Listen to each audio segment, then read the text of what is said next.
Hello guys, in today's video I'm going to show you how to fix this error establishing a database connection on WordPress. Now I fixed it earlier, so it really works. Now you want to go ahead to your hosting service and go ahead to your PHP admin. So this is manage database. This is my PHP, my admin, where I can log in. And once you are here, you want to go ahead and create a new database.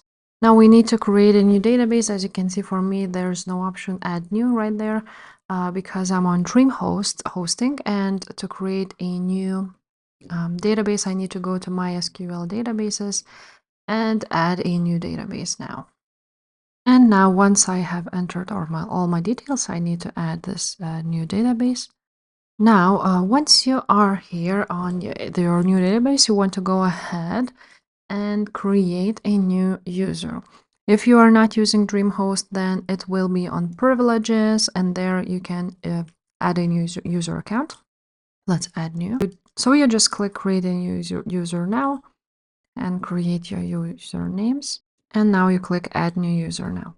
Now, what you also need to do is go ahead and enter, check all of the permissions. So for example, this is a new one, new user access, and all of these need to be selected, basically, so they would have a permission, just like so. You want to check all of these. And after that, you want to go ahead, return to your error, and log in with your new user, basically. So your database would be this one, and then all of these credentials which you have created now, you also want to go ahead and log in on your WordPress. So if this video helped you, please leave a like, subscribe to this channel, and I will see you next time. Bye.